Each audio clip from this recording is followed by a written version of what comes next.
Hello everyone, welcome back to Whisper Tales channel. Before we get started, comment below where you are from and what time you are watching. And if you enjoy these stories, make sure to like and subscribe. Alright, let's get into it. Story 1. The Thaw Bodies of Yukon. In the permafrost regions of Canada's Yukon territory, things that have been frozen for thousands of years are beginning to emerge. Climate change is thawing ground that hasn't seen sunlight since the last ice age. Paleontologists celebrate each discovery. Ancient mammoths, prehistoric horses, glimpses into ecosystems long extinct. But in 2021, they found something that shouldn't exist in any timeline. A research team led by Dr. Hamish Gould was excavating near Dawson City when their ground-penetrating radar detected a large mass 8 meters below the surface. The permafrost at that depth was approximately 40,000 years old. Whatever was down there had been frozen since before modern humans left Africa. They excavated carefully. What they found looked human. But it couldn't be. The body was intact, perfectly preserved by the ice, but its proportions were wrong. Too tall. Limbs too long. Skull shaped in a way that suggested intelligence, but not humanity. Dr. Gould's team documented everything, took samples, prepared to transport the specimen to a proper facility. That's when it opened its eyes. Not metaphorically. The thing that had been frozen for 40 millennia opened its eyes in the excavation pit and looked at the researchers with an expression of such intense hatred that 3 of them dropped their tools and ran. Dr. Gould stood frozen, watching as the thing's fingers twitched, as ice crystals fell from its skin, as its chest began to rise and fall in a parody of breathing. It sat up. The movement was slow, joints cracking, ice shattering and falling away. And it spoke. Not in any language Dr. Gould recognized. Words that sounded like wind through canyons, like ice breaking under pressure. But somehow, impossibly, he understood the meaning. You woke us. You broke the ice. Now we rise. The thing stood, towered over them at nearly 3 meters tall. Its skin was gray-white, the color of ancient ice. Its eyes were black from edge to edge. No whites, no iris, just darkness that seemed to absorb light. It took one step forward and Dr. Gould's thermal camera malfunctioned. The temperature around the thing dropped 40 degrees in seconds. Frost formed on equipment, on the walls of the excavation, on the faces of the researchers who hadn't run. Dr. Gould's assistant, a woman named Jolene Mercier, started screaming. Not from fear, from cold. Her body temperature was dropping despite the protective gear. Ice was forming in her lungs. She collapsed, her skin turning blue, her breath coming in frozen clouds that crystallized and fell like snow. The thing looked at her, tilted its head, then turned and walked away from the excavation. Just walked north, across the tundra, leaving footprints that froze solid immediately, so cold they killed the ground they touched. Lichen died where it stepped. Moss turned black. The earth itself became hostile to life in its wake. Dr. Gould called for medical evacuation for Jolene. She survived, barely. Spent 3 weeks in the hospital being treated for severe hypothermia, despite never being exposed to cold air. Her core temperature had dropped to 28 degrees Celsius. Doctors said she should be dead, said her organs should have failed. But she lived. Changed. Wrong. She couldn't feel warmth anymore. Everything felt cold to her. Even in heated rooms, even wearing layers, she shivered constantly. Her body temperature never rose above 35 degrees. And she dreamed. Every night. The same dream. She was back in the permafrost, but deeper. Kilometers deep. And there were more of them. Thousands of those tall, wrong things, all frozen in the ice, all waiting, all waking up. Dr. Gould's team investigated further, found more bodies, dozens within a square kilometer, all frozen at the same depth, all positioned vertically, standing in the ice like they'd been buried deliberately, like someone had stood them up, flooded the area, let it freeze, creating a vast tomb in the permafrost. But who had buried them, and why? Carbon dating suggested they'd been frozen for 42,000 years, long before any known human civilization, long before agriculture or cities or written language. These things predated humanity's rise, and something had buried them, something powerful enough to entomb thousands of these creatures in ice. The excavation was classified. Canadian military took over the site. Dr. Gould was debriefed and released with strict non-disclosure agreements. But he kept researching privately, found indigenous legends from across the Arctic, stories of the tall cold ones, beings who lived before humans, who controlled winter itself, who tried to freeze the world into their perfect image of stillness and death. The legend said they were defeated by the sun, by warmth, by something that brought fire and heat and drove them north, where they were trapped in ice. The legend said they sleep in the frozen ground, waiting for the world to grow cold enough for them to return. Dr. Gould realized what climate change meant. Not just melting ice caps and rising seas. The thawing of the permafrost was releasing them, one by one, year by year. As the Arctic warmed, the prison that had held them for 40,000 years was opening. He tried to warn people, published papers under pseudonyms, posted on forums. Nobody believed him. The few who paid attention thought it was climate change denial propaganda, trying to make people fear global warming for the wrong reasons. Then the disappearances started. Small northern communities in Yukon and Northwest Territories reporting missing persons. Search parties finding nothing but frozen ground where people had last been seen. Temperatures dropping locally, microbursts of winter in the middle of summer. Rangers finding areas of tundra that had frozen solid overnight, killing everything, creating pockets of permafrost that shouldn't exist. Jolene Mercier disappeared in 2023. Left a note saying she couldn't fight it anymore. Said the cold was calling her. Said she could hear them in the ice, all of them, singing a song that promised stillness and peace, and an end to the burning chaos of warmth and life. Her body was found 3 months later, frozen solid in a standing position, 20 kilometers north of Dawson City. She'd walked into the wilderness and stood still until the cold claimed her, until she became like them. The thing Dr. Gould's team thawed was never found. But reports keep coming. Hikers seeing tall figures in the distance, always walking north, always leaving trails of frozen earth, always moving toward something. Dr. Gould tracks the reports, maps them. He's found a pattern. They're converging. All the thawed ones, all the ones waking up across the Arctic. They're walking toward a central point. A place in the high Arctic where permafrost runs deepest, where the ice has remained frozen even as climate change thaws everything around it. He believes that's where the rest are, the thousands Jolene saw in her dreams.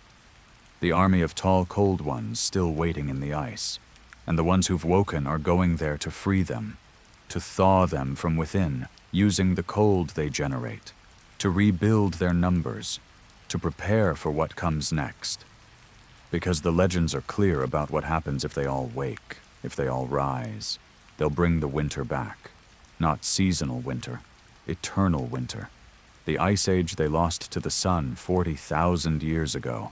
They'll freeze the world, kill everything warm, everything alive, turn Earth into the still, silent, frozen perfection they've been dreaming of for 42 millennia. And every year, the permafrost melts a little more.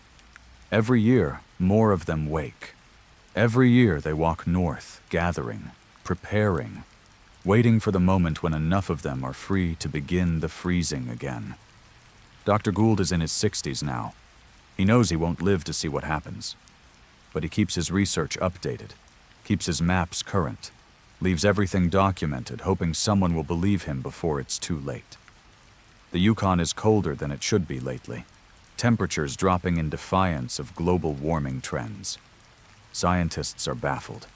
Dr. Gould isn't. He knows what it means. They're coming back. The tall, cold ones, the frozen gods, the bringers of the eternal winter.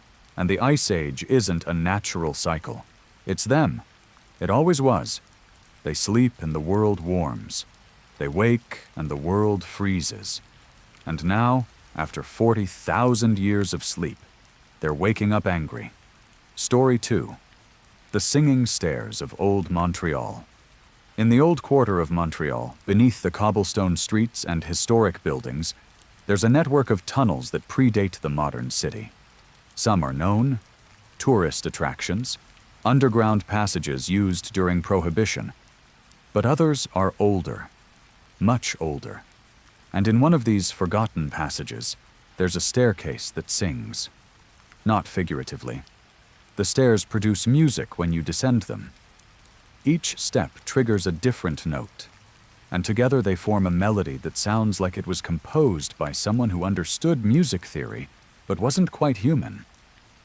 The melody is beautiful and wrong simultaneously, using intervals that shouldn't work but do, creating harmonies that make listeners feel emotions that don't have names. Luc Fortier discovered the Singing Stairs in 2017. He was an urban explorer, 31 years old, obsessed with finding the hidden spaces beneath Montreal. He'd mapped dozens of forgotten tunnels, photographed abandoned subway platforms, documented the underground city that existed beneath the modern one.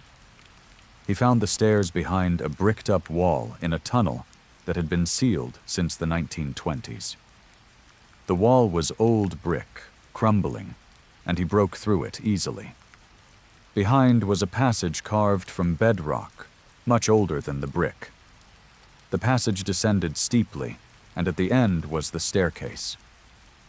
Stone steps, 53 of them, each one carved with symbols that didn't match any language Luke recognized. He started down, and the first step sang. A pure tone, like a crystal glass being struck. The second step joined it with a lower note. By the time he'd descended 10 steps, a melody had formed. Complex, layered, the kind of music that required an orchestra but was coming from stone. He reached the bottom. The music stopped. He was in a chamber carved from solid rock, circular, about 15 meters in diameter. The walls were covered in more of those strange symbols. And in the center of the chamber was a well. Not a water well. A darkness well. A hole in the floor that descended into blackness so complete it seemed to absorb his flashlight beam. Luke approached the well, looked down, saw nothing but darkness. But he heard something. Voices. Many voices. Singing. The same melody the stairs had played, but now with words. Words in a language he didn't understand, but that made his chest ache with inexplicable sadness. He recorded everything, set up his camera, documented the chamber, the well, the symbols. He was there for 20 minutes. When he reviewed the footage later, the timestamp showed he'd been there for 6 hours. Time had dilated somehow. The chamber had held him longer than should have been possible. The audio from his recording was strange. His voice sounded normal when he spoke into the camera. But there were other voices layered beneath his. Whispers, singing, always singing that melody, and occasionally, very faintly, a voice that sounded like his own, speaking words he didn't remember saying. "Join us. Come down. Sing with us forever." Luke became obsessed with the chamber, went back 3 times over the next month. Each time he'd descend the singing stairs, stand at the edge of the well, listen to the voices. He started to recognize patterns. The voices were singing the history of Montreal, but not the history in textbooks, the real history, the buried history, The things that happened in darkness and were never recorded. They sang about the indigenous peoples who'd lived there before Europeans, about rituals performed on that exact spot, about offerings made to something that lived beneath the ground, something that promised to keep the land fertile and the water clean in exchange for songs, for human voices adding to its eternal choir. They sang about French colonists who'd found the chamber, who'd tried to seal it, who'd disappeared when they descended the stairs to investigate, about British soldiers who'd been stationed in Montreal and heard the singing through the ground, driving some of them mad. They sang about modern people who'd found the stairs, about urban explorers and construction workers and utility maintenance crews who'd stumbled into that chamber and never left. Their voices were there in the chorus, singing their own stories, adding their experiences to the accumulated history. Luke realized the well was collecting them. Every person who descended those stairs, who heard the full melody, became part of it. Their voice was added to the choir. They sang forever in the darkness, their consciousness preserved in sound, their stories becoming part of the music. He stopped going, sealed the passage he'd opened, used brick and mortar to wall it up again, tried to forget. But he couldn't, because he'd already heard too much. The melody was in his head. He'd hum it without thinking, whistle it in the shower, wake up at night with the tune on his lips. And his voice was changing, taking on harmonic qualities it had never had. When he spoke, there were undertones, multiple pitches layered beneath his words, like he was becoming part of the chorus even though he'd resisted the well's pull. His girlfriend noticed, said his voice sounded like two people talking at once, said sometimes when he slept, he'd sing. Not normal sleep talking, actual singing, in that language from the chamber, in perfect harmony with voices she couldn't hear. Luke tried to research the chamber's history, found references in old documents, a legend about Le Puits Chantant, the singing well. Indigenous oral histories spoke of it as a sacred place where the dead went to share their stories, where ancestors could be consulted by listening to the music rising from the earth. But the French had misunderstood, had thought the well was demonic, had tried to destroy it, to seal it. But you can't destroy something that exists in sound, can't seal away music. The well adapted, started collecting voices by force instead of by offering, became predatory instead of sacred. By 2018, Luke was singing constantly, couldn't stop. His voice had become part of the permanent choir, even though his body remained above ground. He was living in two places simultaneously, in his Montreal apartment and in the well beneath the city, his consciousness splitting, his identity dissolving into the collective music. His last social media post was a video, just 2 minutes long. He's sitting in his apartment, crying and singing. The melody is clear, perfect, heartbreakingly beautiful, and you can hear the other voices joining him, hundreds of them, thousands, all the people the well has collected over centuries, all singing together, all telling their stories in that impossible language. At the end of the video, Luke stops crying, smiles, says, "I understand now, it's not a prison, it's a library. Every voice is a book. Every song is a story, and I'm becoming part of the collection. I'm becoming immortal in sound." He was found dead 3 days later. Heart failure, according to the coroner. But his apartment was strange. Every surface was vibrating at a specific frequency. The walls hummed, the floor resonated, like his body had released so much sound energy upon death that it had saturated the physical space. And if you go to that apartment now, if you stand very still and listen carefully, you can hear it. Faint, almost imperceptible. But there, Luke's voice, still singing, still adding his story to the eternal melody. The passage beneath Montreal is sealed again. The city government knows about it now. Has it under surveillance? Has declared the area off limits. But urban explorers still try to find it. Still break through the barriers. Still descend the singing stairs. 17 people have gone missing in Old Montreal since Luke's death. All of them were urban explorers. All of them posted about finding hidden tunnels. All of them disappeared after posting videos with the same melody playing in the background. The well is still collecting, still adding voices to its choir, still preserving stories in song. And the melody is getting louder, complex enough now that municipal workers report hearing it through the ground, through manhole covers and basement walls and the foundations of old buildings.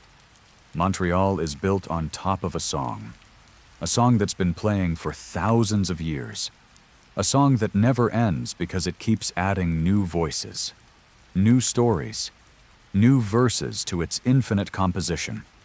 And every time you walk the streets of Old Montreal, every time your feet touch those cobblestones, you're walking on top of the well, on top of thousands of people singing their stories into eternity, on top of music that wants to include you. That's waiting for you to find the stairs, to descend, to add your voice to the choir. The melody is beautiful. Everyone who hears it says so. Beautiful and terrible and irresistible, just like all the best songs. Story 3. The Reunion Lake of Saskatchewan.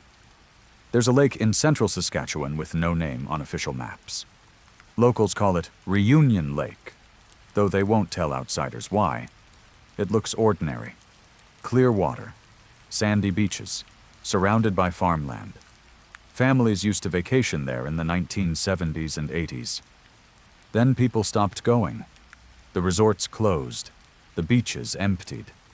Now the lake sits abandoned, its water undisturbed except by wind and rain. The lake brings people together, but not in a good way. Inez Carvalho learned this in 2016 when her ex-husband drowned there. They'd been divorced for 8 years, hadn't spoken in 6. He lived in Calgary, she lived in Regina. They had no reason to be in contact. But one day in July, she got the call.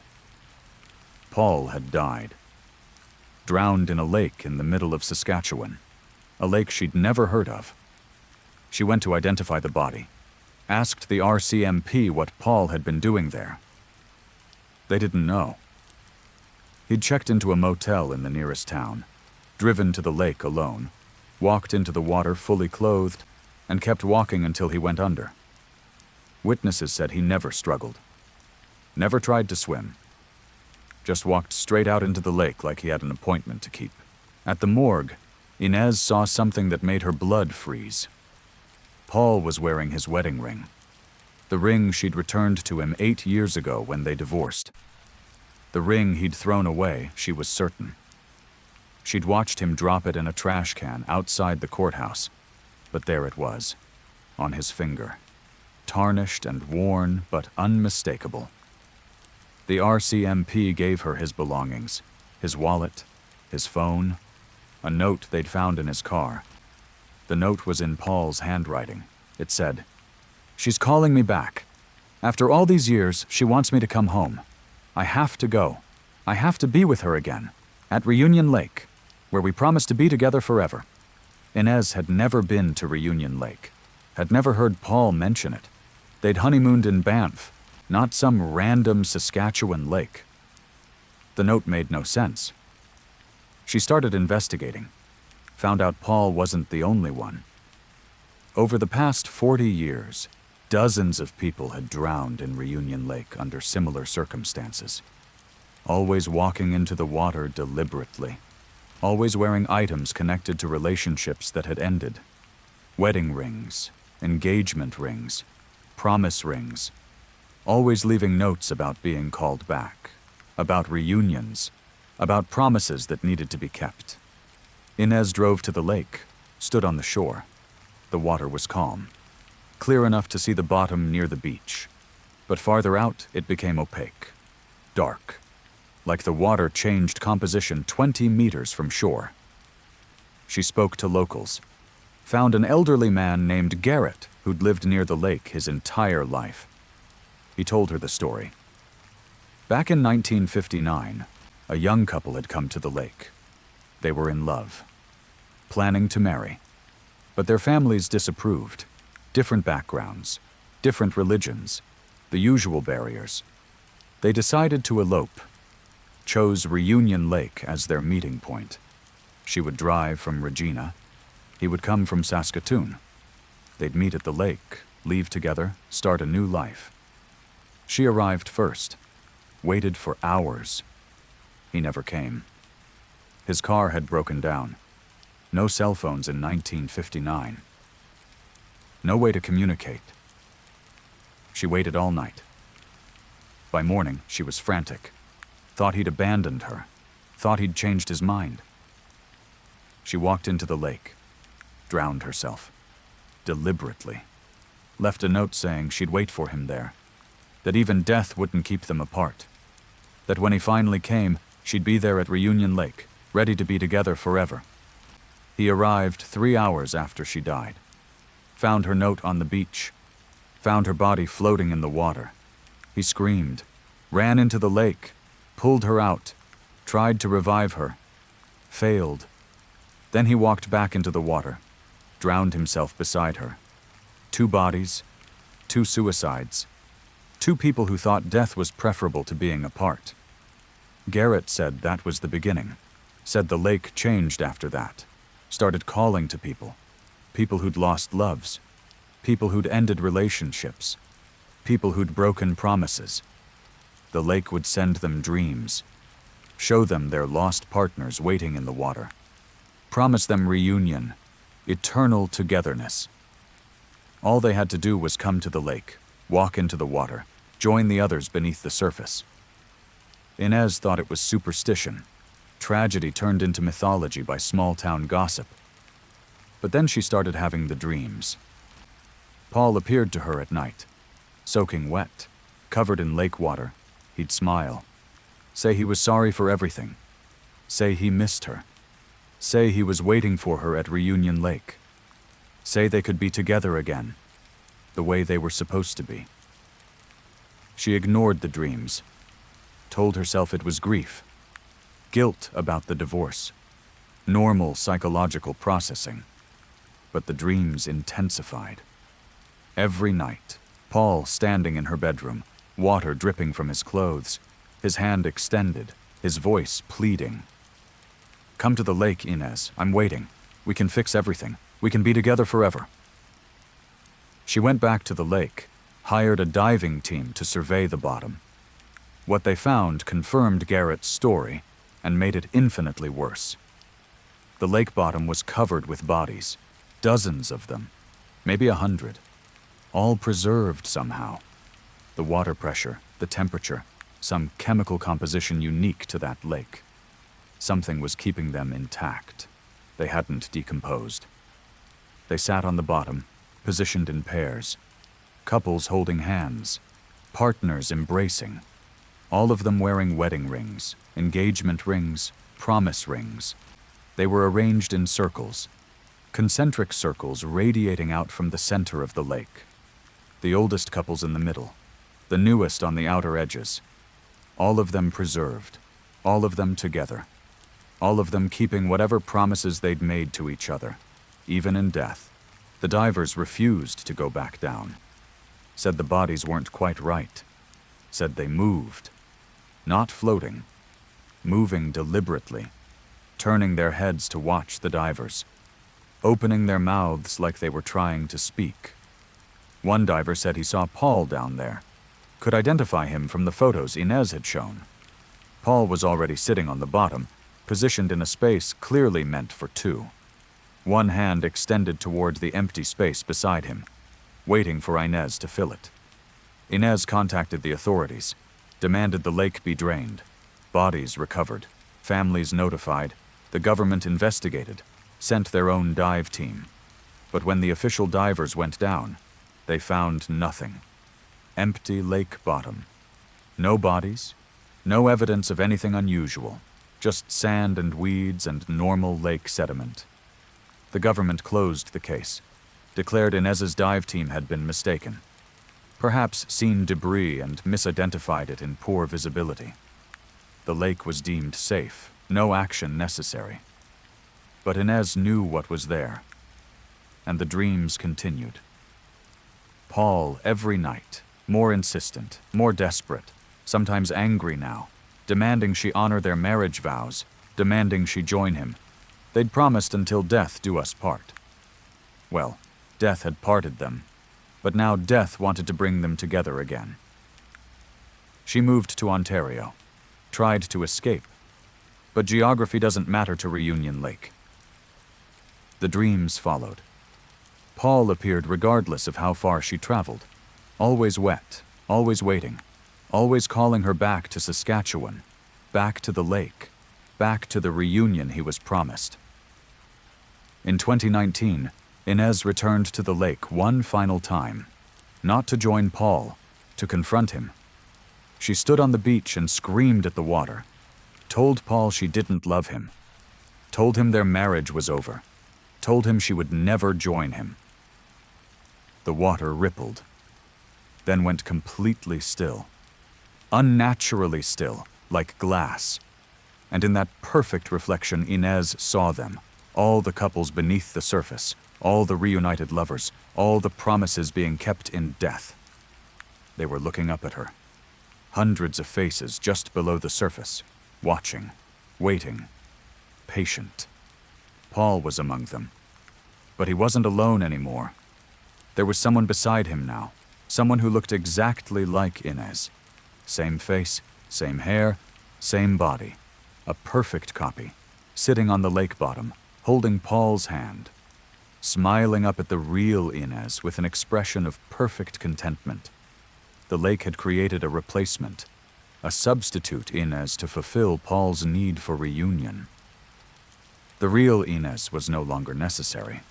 The promise was already being kept by her duplicate. She should have been relieved.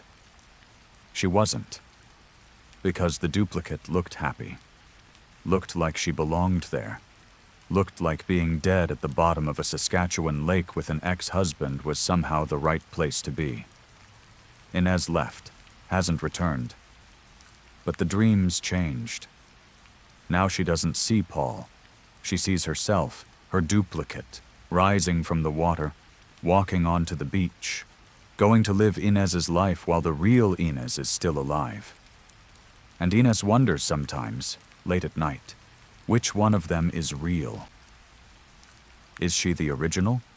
Or is she the duplicate, created by the lake, given false memories of a life that belongs to someone else? Is the real Inez already at the bottom of Reunion Lake, happy and reunited, while this version walks around thinking she escaped? The lake keeps its promises, one way or another. If you don't come willingly, it creates a version of you that will. And that version keeps the promise, maintains the reunion, joins the eternal couples at the bottom. And which version is real doesn't matter, because both are you. Both are real. Both fulfill the obligation. Reunion Lake always collects what it's owed. Story 4. The Station Master's Bell. In rural New Brunswick, there's an abandoned train station that hasn't seen passengers since 1967. The tracks are gone. Torn up decades ago. The platform has collapsed. The building is rotting. But every night at 11:47 p.m., a bell rings inside. Not an electric bell. An old brass bell.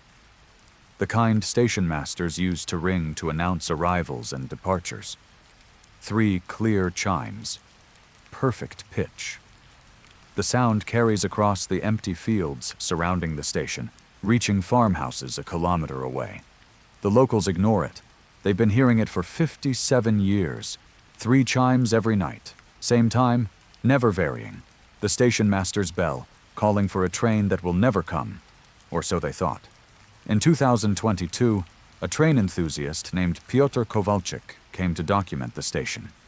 He was writing a book about abandoned rail lines across Atlantic Canada.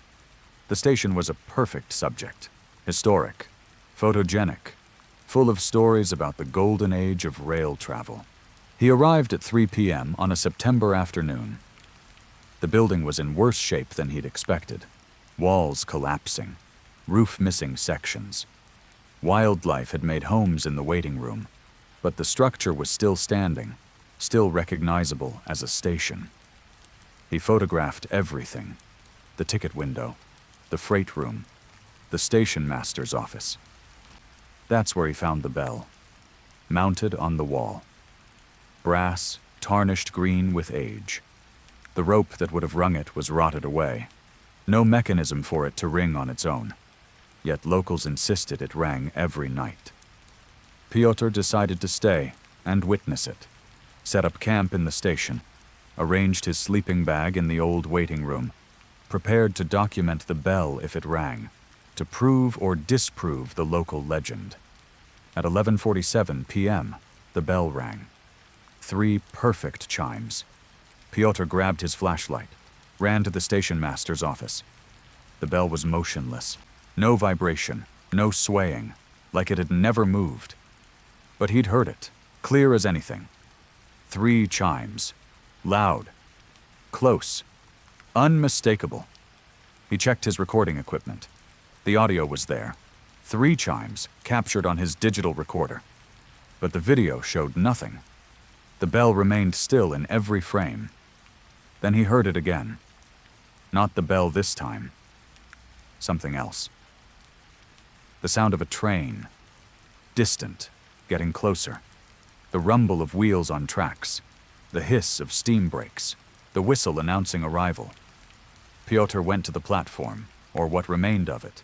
The tracks were gone, had been gone for decades, but he could hear the train.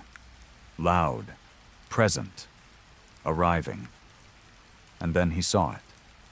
Not clearly, like looking through fog or heat shimmer, a ghostly outline of a passenger train, pulling into the station, coming to a stop exactly where the platform used to be. The doors opening, passengers disembarking. They looked real, solid, dressed in clothes from the 1960s, men in suits and hats, women in dresses and heels, children holding their parents' hands. They stepped off the train onto the non-existent platform and walked toward the station building. Walked right past Piotr like he wasn't there. He counted them. 43 passengers, all ages, all seemingly real. They entered the station, filed into the waiting room where Piotr had set up his camp. They sat on benches that had rotted away decades ago. They waited. Piotr watched, filmed everything. The passengers sat in silence, checking watches, reading newspapers, exhibiting perfect period-appropriate behavior. After 30 minutes, the station master's bell rang again.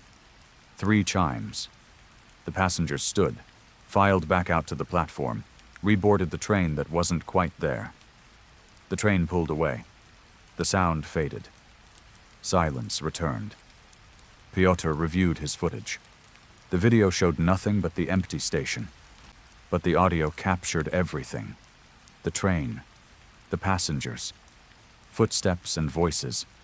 All of it there in the sound but absent from the image. He researched the station's history, found a newspaper article from March 1967. The final passenger train had arrived at 11:47 p.m., last run before the line was discontinued. 43 passengers. The article listed all their names. A small ceremony had been held. The station master had rung his bell one final time. The train had departed. The station had closed. That should have been the end. But the bell kept ringing. And apparently, the train kept coming. Every night, the same schedule, the same passengers, repeating that final arrival, that final departure, trapped in a loop that had been running for 55 years. Piotr interviewed the oldest locals, found a woman named Loretta, 91 years old, who'd been on that final train. She was 17 in 1967, riding home from visiting relatives. She remembered the ceremony, the sadness of the station closing. the station master ringing his bell with tears in his eyes. She also remembered something else. The station master, his name was Albert Cormier, had said something strange that night. He'd said, "This station will never truly close. I'll keep it running. I'll ring my bell every night. The trains will always arrive, always depart, as long as I'm here." Albert had died 6 months later. Heart attack. He was found in the station master's office, slumped over his desk, hand reaching toward the bell. Piotr realized what had happened. Albert had bound himself to the station, bound the passengers to their final journey, created a loop powered by his determination, by his refusal to accept the station's closure. His ghost rang the bell every night. His will called the train. His memory kept those 43 passengers forever arriving, forever departing. Piotr visited Albert's grave, tried to explain to the dead station master that the station was gone, that the passengers deserved to reach their destinations, that the loop needed to end. He left a note at the graveside, begging Albert to let go. The bell still rang that night, and every night after. But something changed. Piotr started appearing in the footage. When he reviewed his nightly recordings, he could see himself. Faint at first, then clearer, standing on the platform, wearing clothes from the 1960s, carrying a suitcase, waiting for the train. He wasn't filming himself. This was another Piotr, a ghost Piotr, a version that was being absorbed into Albert's loop. The ghost Piotr grew more solid every night, started moving independently, started following the pattern the other passengers followed, boarding the train, sitting in the waiting room, disembarking, repeating the cycle. The real Piotr fled, abandoned his research, left New Brunswick. But the loop had claimed him. Every night at 11:47, regardless of where he was, he'd feel it. A pull, a compulsion. His consciousness would slip away from his body and appear at that station. He'd be there and here simultaneously, living his life while also being a passenger on an eternal train to nowhere. He sought help. Psychiatrists, priests, indigenous elders. Nobody could break the connection. Albert's will was too strong, the loop too established. Piotr was the 44th passenger now, had been from the moment he witnessed that first ghostly arrival. In 2024, Piotr gave up fighting, moved to New Brunswick, rented a farmhouse near the station. If he was going to be a passenger every night, he might as well be close, might as well stop resisting. Now he boards the train willingly, sits in the waiting room with the others, exists in that frozen moment of arrival and departure. Part of him stays in his body, living a half-life. Part of him rides the ghost train, forever. And the station master's bell still rings, 3 chimes, every night, calling passengers who are already there, calling a train that's always arriving, maintaining a schedule for a railway that's been dead for nearly 60 years. Albert Cormier keeps his promise. The station never closed. The trains never stopped running. And anyone who witnesses them, anyone who sees that ghostly arrival, becomes part of the schedule, becomes another passenger on the eternal route, another name on the manifest that never changes. 44 passengers now. The bell rings for all of them, and Albert watches from his office, checking his pocket watch, ensuring the trains run on time, ensuring his station remains operational forever. No matter who it claims, no matter how many travelers become permanently trapped on the line that was supposed to end in 1967. The rails are gone, the ties rotted, the station crumbling. But the route continues, in ghost form, in memory, in the will of one dead station master who refused to let his life's work end. And the bell rings. Every night, 3 perfect chimes, calling passengers to platforms that don't exist, for trains that aren't quite real, for journeys that never truly end. Story 5. The Garden Behind the Halifax Orphanage. The Halifax Protestant Orphanage operated from 1857 until 1970, housing thousands of children over its century of operation. The building was demolished in 1982. A modern office complex stands there now, but the garden remains, hidden behind the new construction, overgrown, forgotten, and still maintained by someone who shouldn't be there. Isla MacLeod discovered the garden in 2020 while working late in the office building. She was a graphic designer, often staying past midnight when inspiration struck. On her way to her car, she noticed a gap between the buildings, a narrow passage she'd never seen before. Curious, she followed it. The passage opened into a garden. Impossible. The lot was fully developed. She knew the property layout. There shouldn't be space for a garden. Yet there it was.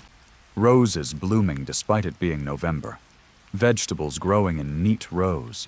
Stone paths winding between flower beds. And in the center, a fountain. Dry, but meticulously maintained. A woman was tending the roses. Elderly, dressed in clothes from another era. A long gray dress, apron, her hair in a tight bun. She worked with precise movements, pruning deadwood, checking soil, speaking softly to the plants. Isla called out. The woman turned. Her face was kind but weary, lined with age and something else, regret maybe, or eternal exhaustion. She smiled at Isla and said, "Come to help with the garden, dear. The children do so love fresh vegetables." Isla asked what children. The woman gestured around the garden. The orphans, of course. They need proper nutrition, fresh air, beauty in their lives. This garden provides all that. Isla gently explained that the orphanage had closed 50 years ago. The woman's smile didn't waver. "Oh, I know that, dear. But the children are still here. They'll always be here. This is their home, and I'm their matron. I'll tend this garden until every one of them is fed." The woman returned to her work. Isla watched, unsure what to do. The woman moved through the garden with practiced efficiency, harvesting tomatoes that shouldn't be ripe in November, picking lettuce, pulling carrots. She placed everything in a basket. Then she carried the basket to the fountain, set it on the edge, and rang a small bell. Children appeared. Dozens of them. Not clearly. Like the woman and the garden, they weren't quite solid. Translucent. Flickering. They wore orphanage uniforms from various decades, some from the 1800s, some from the 1960s, all ages, all thin, all hungry. They lined up at the fountain. The matron gave each child a vegetable, a tomato, a carrot, a head of lettuce. The children accepted the food with solemn gratitude and ate immediately. Desperate, starving. Like this was the first food they'd received in decades. Because it was. Isla researched the orphanage's history, found records of chronic underfunding, children going hungry, minimal food budgets, matrons struggling to feed dozens of children on resources meant for half that number. The garden had been created by one particular matron in the 1880s, a woman named Constance Hathaway. Constance had used her own money to buy seeds, had worked the garden every day before dawn and after dusk, had fed the children fresh vegetables when the orphanage's budget provided only stale bread and thin soup. She'd done this for 37 years until she died in the garden, collapsing while harvesting peas, her heart giving out from exhaustion and malnutrition. She'd been feeding the children her portions, had slowly starved herself to keep them alive. After her death, the garden fell into neglect. Other matrons tried to maintain it, but lacked Constance's dedication. By the early 1900s, it was just decorative. By the 1950s, it was overgrown. When the orphanage closed in 1970, the garden was destroyed to make room for parking.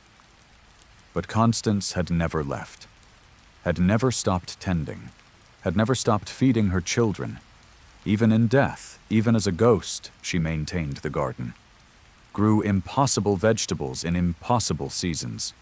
Fed children who'd been dead for a century. Isla returned to the garden many times, watched Constance work, watched the ghost children eat. The pattern never changed. Every evening at dusk, the bell, the lineup, the distribution of food, the children eating, then fading away. Constance returning to her work. Isla tried to help once, offered to weed, to water, to assist. Constance smiled kindly and said, "No, dear, this is my responsibility. I failed these children in life. Let too many go hungry. Let too many suffer.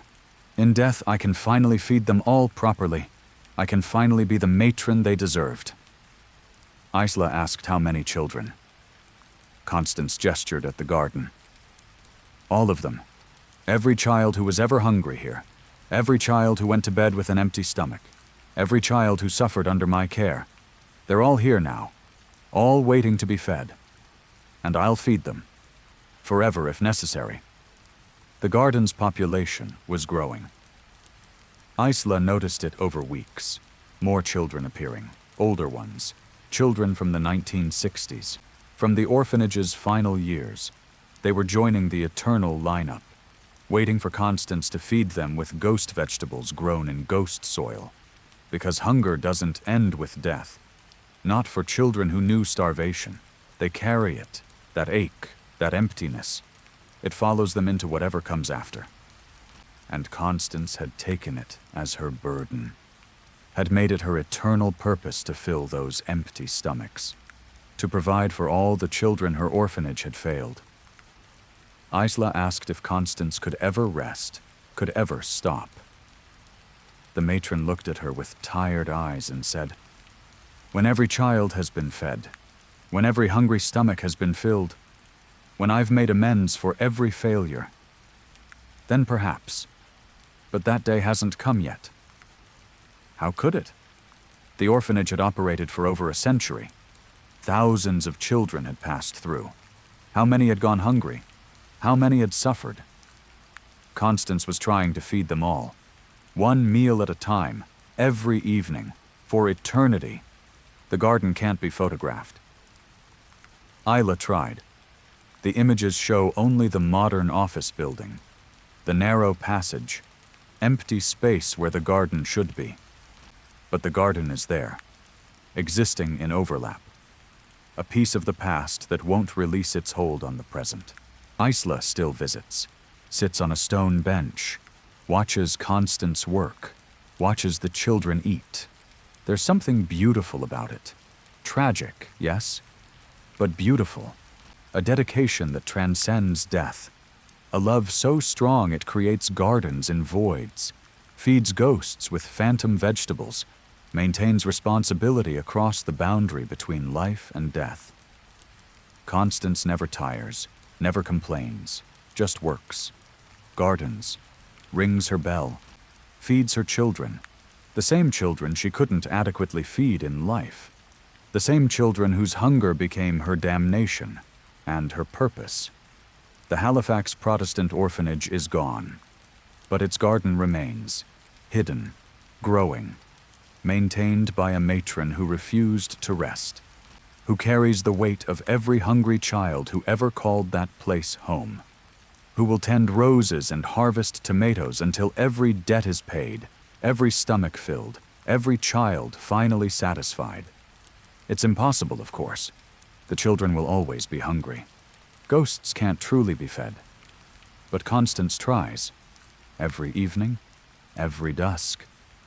The bell rings, the children line up, and she gives them what she couldn't give them in life. Love in the form of vegetables, redemption in the form of care, atonement in the form of an eternal garden that blooms in November and feeds the forever hungry dead. Story 6. The Quiet Room at the University of Alberta Hospital. The University of Alberta Hospital is one of Canada's largest medical facilities, treating hundreds of patients daily across dozens of specialties. On the 7th floor of the South Wing, there's a room that's not supposed to exist. Not on the floor plans, not in the hospital database, not anywhere official. But the nurses know about it. They call it the quiet room. Room 734, that's the number on the door. But there's no room 734 on the 7th floor. The numbers jump from 732 to 736. Ask hospital administration about 734, and they'll look confused. Check the blueprints, and you'll find 732 and 736 are adjacent. No space between them for another room. Yet the door is there, has always been there, and sometimes patients need to be taken there. Nurse Elijah Moss learned about the quiet room during his first month at the hospital in 2018. Another nurse, a woman who'd been there for decades, pulled him aside. Said, "If you ever have a patient who won't stop screaming, who can't be sedated, who's dying but won't let go, take them to room 734. Put them in the quiet room. They'll stop. They'll be peaceful. They'll transition smoothly." Elijah thought it was hazing, new employee getting fed urban legends. But then he had a patient, elderly man with terminal cancer, screaming in pain despite maximum morphine. Nothing worked. The man was suffering beyond anything medicine could address. Agony that transcended physical pain, spiritual pain, existential terror. The senior nurse told Elijah to take the patient to 734. Elijah found the door, between 732 and 736, exactly where it shouldn't fit. The number on the door was tarnished. Old. The door itself looked different from the others, heavier, made of wood instead of the modern hospital materials. He opened it.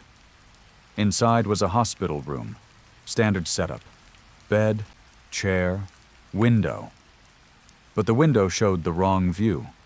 The 7th floor should overlook the parking lot. This window showed mountains, snow-capped peaks that didn't exist anywhere near Edmonton.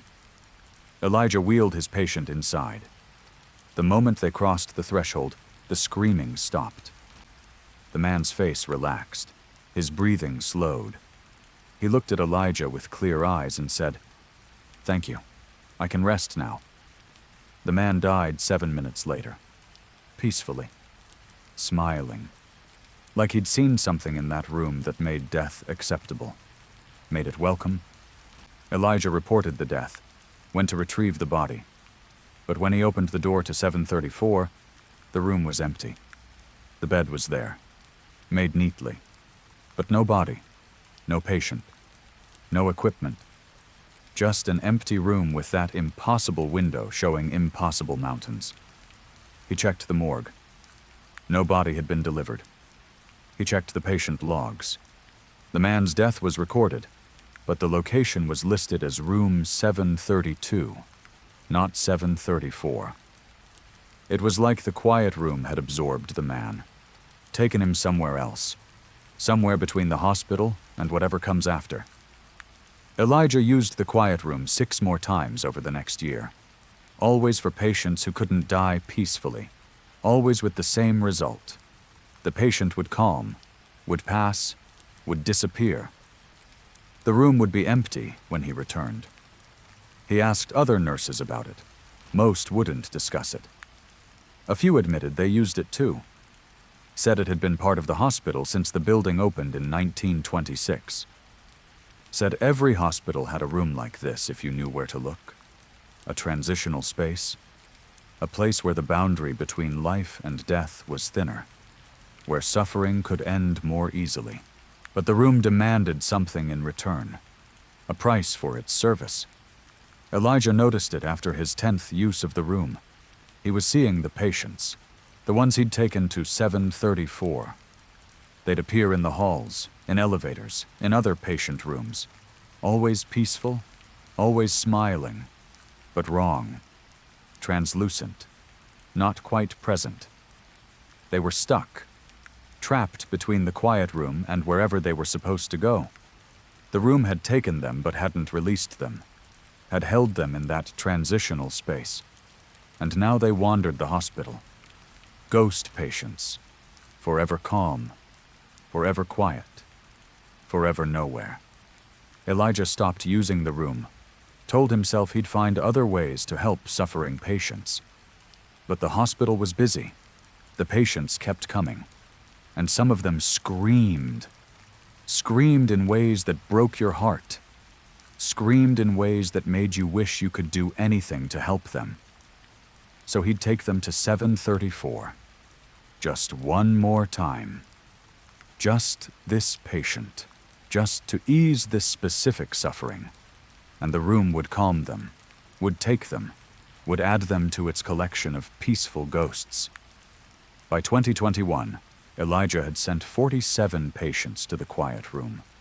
All of them now wandered the hospital. All of them trapped. All of them his responsibility. He saw them constantly, in every shift, every hallway, a parade of the peacefully dead, existing in the spaces between rooms, between moments, between life and whatever should come next. He tried to stop, requested transfer to another floor, but the hospital needed him on 7. Budget cuts, staff shortages. He was stuck, and the suffering patients kept coming, and the quiet room was always there. Door between 732 and 736, offering peace for a price. One night, Elijah entered the room without a patient, wanted to understand it, wanted to see what it really was. He stepped inside and the door closed behind him. Locked.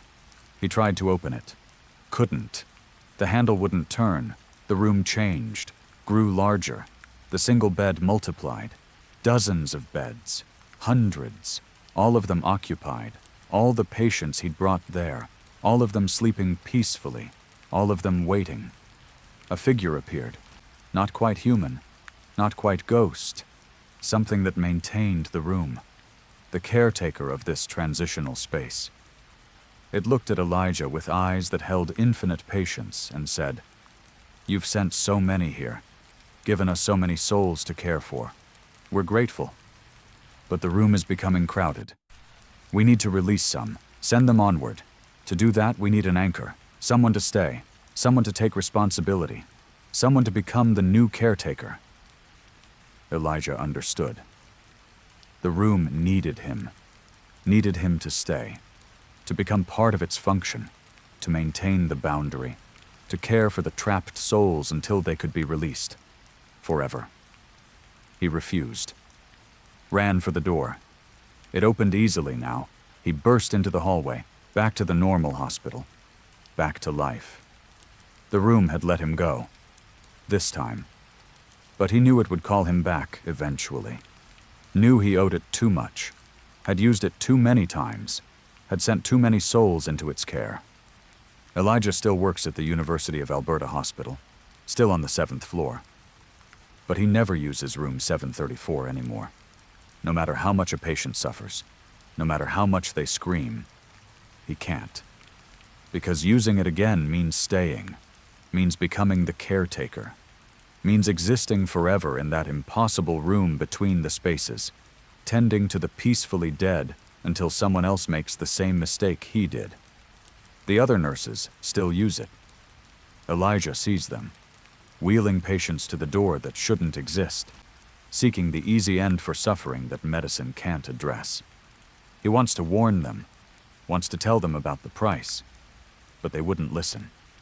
Just like he didn't listen when he first learned about the quiet room. Everyone thinks they'll only use it once, only for the most extreme cases. But suffering is endless, and the room is always there, and the price doesn't come due until you've sent enough souls through that door that you can't walk away from the debt. Elijah has 47 ghosts following him, 47 patients waiting in that room.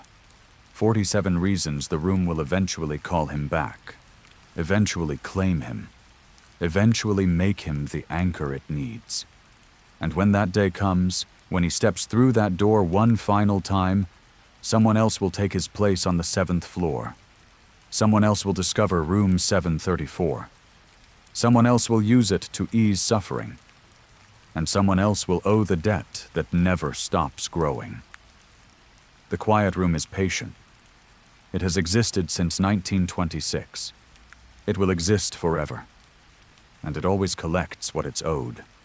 Always claims its caretakers. Always maintains the boundary between life and death. Staffed by nurses who thought they were helping. Who thought they were showing mercy. Who didn't understand that mercy in the quiet room comes with eternal responsibility. The door is still there, between 732 and 736, where it shouldn't fit, where it's always been, waiting for the next nurse who needs it, who will use it, who will join the long line of caretakers who've learned too late that some rooms don't let you leave. Story 7. The Breathing Building of Calgary. Downtown Calgary is home to dozens of office towers, glass and steel reaching toward the sky, modern architecture, corporate efficiency. One of these buildings, a 30-story tower on 9th Avenue, has a problem. It breathes, not metaphorically. The building physically expands and contracts. The walls move in and out. The floors rise and fall, approximately 18 times per minute, the same rate as human respiration. Structural engineers have investigated, can't find a cause. The building's frame is solid, no thermal expansion, no settling, no structural defects. Yet it breathes. The building's tenants notice. Office workers report desks shifting, windows flexing. The sensation of being inside something alive. Most adapt. The movement is subtle, easy to ignore if you're busy. But some people can't ignore it, can't focus, feel claustrophobic, feel like they're being swallowed. Naveen Dhaliwal worked on the 17th floor, marketing analyst for a financial firm. He'd been in the building for 3 years before he noticed the breathing. Once he did, he couldn't unfeel it. The floor beneath his feet, rising and falling, the walls around him, expanding and contracting, the entire building moving in respiratory rhythm. He mentioned it to colleagues. They shrugged, said he was imagining things, said all tall buildings moved slightly, wind load, temperature changes, normal structural behavior. Naveen knew buildings moved. This was different. This was rhythmic, biological, wrong. He started tracking it, used surveying equipment to measure the movement, confirmed what he felt. The building expanded by 2.3 centimeters on inhale, contracted by 2.1 centimeters on exhale, 18 breaths per minute, never varying, like clockwork, like lungs. He researched the building's history. Constructed in 1989, standard commercial architecture. Nothing unusual in the design. But during construction, there'd been an accident. A worker had fallen from the 20th floor, died on impact. The construction continued. The incident was investigated, ruled accidental and forgotten. Naveen found the worker's name. Brett Cunningham, 29 years old. Iron worker. He'd fallen while securing beams. Witnesses said he'd been leaning out too far, lost his balance, fell. But one witness, interviewed by police but never called to testify at the inquest, said something different. Said Brett had jumped. Said he'd been acting strange all day, talking to himself, saying the building was alive, saying he could feel it breathing beneath his feet, saying it wanted him inside. Brett's body hit the partially completed 17th floor, the exact floor where Naveen now worked, the exact spot where Naveen's desk now sat. Brett had died there, and according to that one witness, Brett's last words were, "It needs me. The building needs a heart. I'll give it mine." Construction workers reported strange occurrences after Brett's death. Tools moving on their own. Beams settling into place without being guided. The building seeming to build itself. Like Brett's sacrifice had awakened something. Given it purpose. Given it life. The breathing started after the building was completed. Maintenance staff noticed it immediately. Reported it to building management. Engineers investigated. Found nothing wrong. The breathing was deemed a quirk. Harmless, ignored. But Naveen couldn't ignore it, because he'd started hearing something else. A sound beneath the breathing. A rhythm more complex than simple respiration. It sounded like a heartbeat. Faint. Deep. Coming from below. Coming from the building's core. He accessed the basement, used his security card to reach levels that weren't supposed to be occupied. Storage levels, mechanical levels, foundation levels. The heartbeat grew louder. Clear. Unmistakable. Not machinery. Not HVAC. A biological heart. Beating. Pumping. Sustaining. On the lowest level beneath the parking garage, Naveen found a room that wasn't on the blueprints. A circular chamber carved into the bedrock. In the center was a structure, organic, massive. It looked like a heart, a human heart scaled up 1,000 times, made of concrete and steel, but shaped precisely like cardiac muscle. And it was beating. Each beat sent pulses through the building's frame. Each contraction pushed blood through the structure. Not real blood. Something else. A dark fluid that flowed through conduits built into the walls. Through every floor, every office, every space in the building. The structure was alive, genuinely alive, using Brett's sacrifice as its starting point, using his heart as its template. Naveen backed away, ran, got out of the basement. But he'd been exposed. The building knew he'd seen, knew he understood, and it didn't want him to leave. His access card stopped working on exterior doors. He could move freely inside the building, could go to any floor, any office. But he couldn't exit. The main doors wouldn't open for him. The emergency exits were locked despite fire codes. The building was keeping him. He tried breaking windows. Tempered glass wouldn't shatter. He called for help. Security came. They could enter and exit freely. Couldn't understand Naveen's problem. Escorted him to the door. Watched him try to open it. It opened easily for security. But when Naveen tried to step through, something stopped him. An invisible barrier. The building's will made manifest, refusing to release him. Security thought he was having a breakdown. Called paramedics. Paramedics came. Same result. They could enter and exit. Naveen couldn't.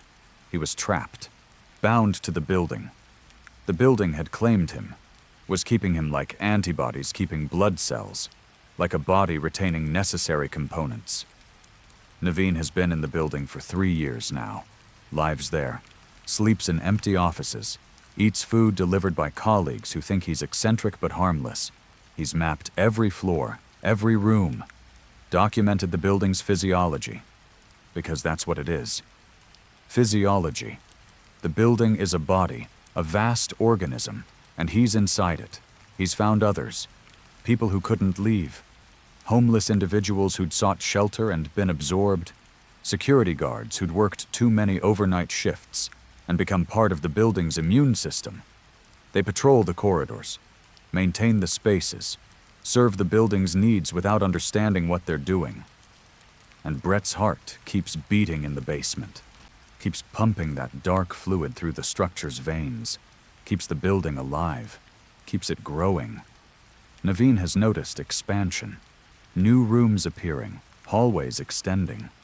The building is increasing its mass, slowly, imperceptibly to those who don't live inside it, but growing. Adding floors that aren't there when you look from outside, but exist when you climb the internal stairs. Naveen documents everything, writes it down, leaves notes in offices hoping someone will find them and understand.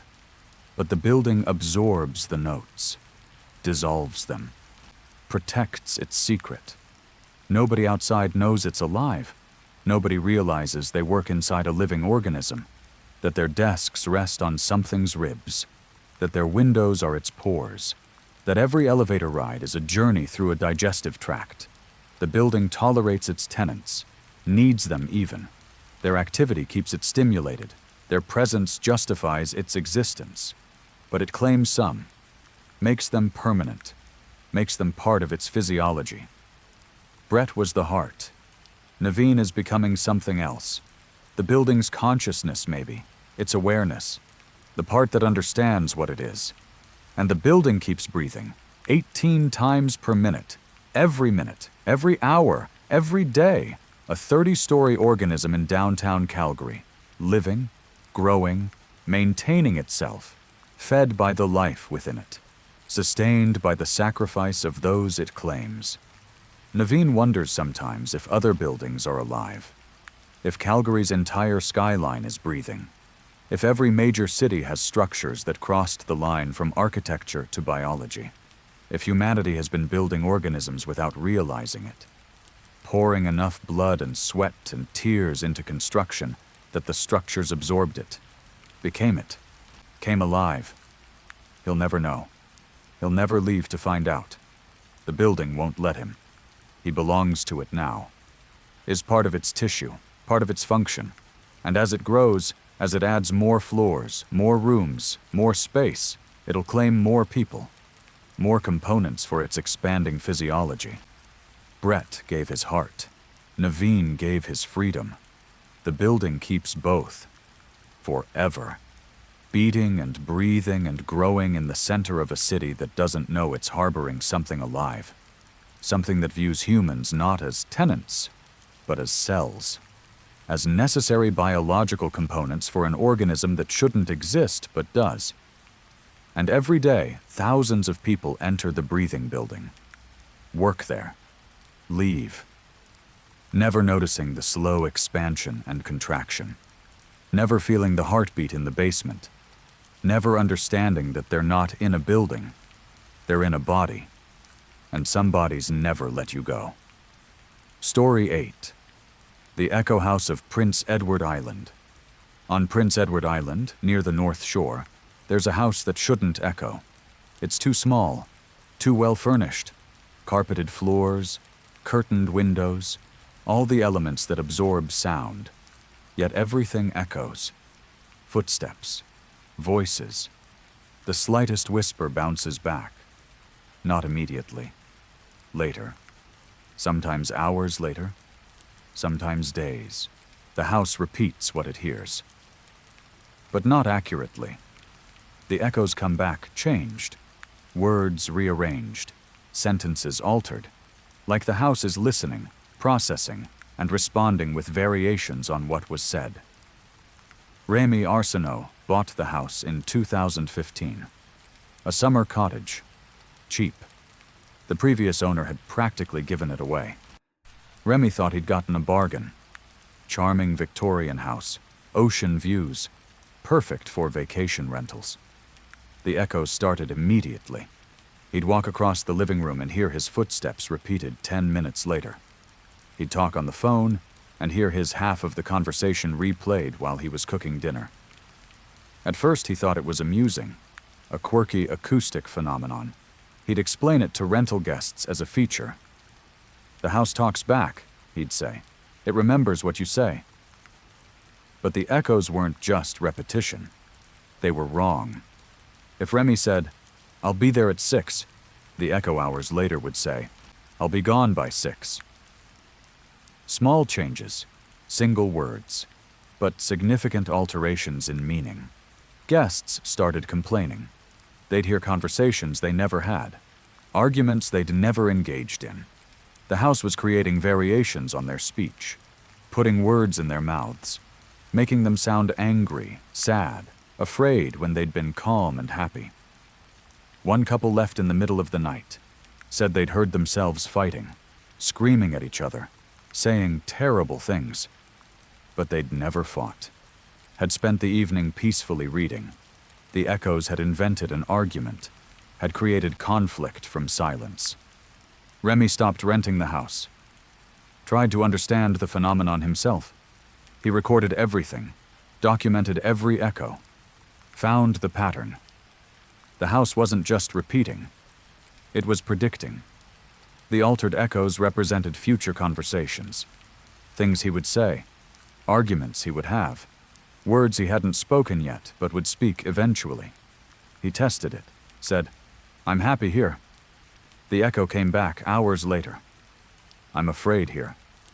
A week later, after more disturbing echoes, Remy found himself saying those exact words to a friend. "I'm afraid here." The house had predicted his fear before he'd consciously felt it. The echoes were precognitive. The house heard the present and echoed the future. Every word spoken within its walls would eventually be repeated in the form it would take days, weeks, or months later. The house was hearing time non-linearly, perceiving language as it would be, not as it was. Remy became obsessed, started speaking constantly, saying random sentences, seeing what echoes returned. The house responded to everything, but the echoes grew darker, more disturbing. He'd say, "I love this place," and hear back, "I'll die in this place." He'd say, "I'm leaving tomorrow," and hear, "I never left." He tried to leave, packed his belongings, drove away. But the echoes followed. Not physically, psychologically.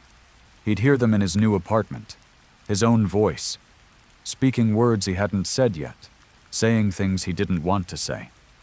The house had imprinted on him, had learned his future speech patterns, was now following him, echoing his future wherever he went. He returned to the house. If the echoes were inescapable, he might as well be where they originated. Might as well understand what the house was trying to tell him. He started listening more carefully. The echoes were warnings, predictions, giving him knowledge of what he'd eventually say, giving him the chance to change course, to avoid the futures the echoes described. But you can't avoid your own speech. If the house predicts you'll say something, you will. The prediction becomes self-fulfilling. Knowing what you'll say doesn't stop you from saying it. It just makes you aware of the inevitability. Remy heard his own death, an echo of himself saying, "I can't breathe. Help me. Please help." He didn't know when he'd say it, didn't know the circumstances, but the house had heard his future death, had echoed his final words before they'd happened. He tried changing his behavior, avoiding situations that might lead to suffocation, stayed away from water, avoided confined spaces, sought medical checkups to ensure his lungs were healthy. But the echo remained, sometimes louder, sometimes whispered, always the same words. "I can't breathe. Help me. Please help." Other echoes came. Conversations with people he hadn't met yet, arguments with future friends, declarations of love to someone unnamed. The house was echoing his entire future. Every significant thing he'd ever say was already being repeated in variations, hours or days before he'd actually say it. Remy realized the house wasn't unique to him. Previous owners had experienced the same thing. The house collected everyone's futures, listened to what they would eventually say, echoed it back, creating a library of precognitive speech. Every word that would ever be spoken within its walls, stored and played back before the fact. He researched the house's construction, built in 1883 by a man named Thaddeus Gallant. Thaddeus was a spiritualist, believed in communication with the dead. But his real interest was communication with the future. He thought the dead weren't the only source of wisdom. The future held knowledge too. Future selves knew more than present selves. If he could hear what his future self would say, he could gain that knowledge, could make better decisions, could avoid mistakes. Thaddeus built the house as an experiment, designed its acoustics specifically to capture and delay sound, used materials that stored vibrations, created a structure that listened to time itself, recording not just what was said, but what would be said. The experiment worked. Too well. The house began echoing Thaddeus's future. He heard himself going mad, heard himself screaming, heard himself begging the echoes to stop. And because the echoes were true, because they were his actual future speech, he did go mad. Did scream, did beg. The predictions came true precisely because he'd heard them. Thaddeus died in the house. The death certificate said natural causes. But his journals, found decades later, told a different story. He'd heard his own death echo, heard himself saying goodbye, heard the exact moment he'd stop speaking forever. And knowing your last words before you say them is a kind of death itself. Living with the knowledge of your own end. Waiting for the moment when prediction becomes reality. Remy found Thaddeus's journals, read the warnings. The house knows what you'll say, therefore you'll say it. Therefore the house knows. Circular, inescapable. Don't speak. Don't give it more fuel. Silence is the only escape. But silence is impossible. Humans speak, communicate, express, and the house listens. Records, echoes, even silence has sound. Breathing, heartbeats. The house echoes those too. Echoes your final breath before you take it. Echoes your last heartbeat while your heart still beats. Remy stopped speaking. Tried Thaddeus's solution. Lived in silence. But the echoes continued. His future self wasn't silent. Somewhere ahead in time, Remy would speak again. Would cry out. Would say those terrible words he'd already heard. I can't breathe. Help me. Please help. And one day he will. The echo guarantees it. The house has heard his death, has stored it, has played it back, and prophecies spoken aloud become truth. Words echoed from the future pull the present toward them. Make the predicted outcome inevitable. Remy still lives in the house, still hears the echoes, still waits for the moment when his future self's words become his present reality. The house echoes around him. Conversations he'll have tomorrow. Arguments he'll have next year. Words he'll speak in moments of joy, anger, fear. All of it already recorded, already known, already inevitable.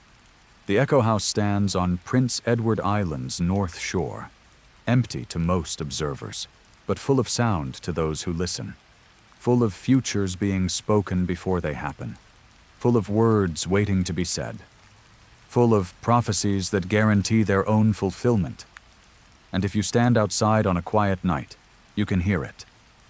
The house speaking, not repeating, predicting, echoing words that haven't been said yet, echoing conversations that will happen, echoing the slow accumulation of human speech as it stretches into the future, captured and replayed by a house that hears time as a loop, where all words exist simultaneously, where past and future are just echoes of each other, where speaking and hearing are the same act occurring at different points on a line that circles back on itself. The house knows what you'll say, and because it knows, you'll say it. And the echo continues forever.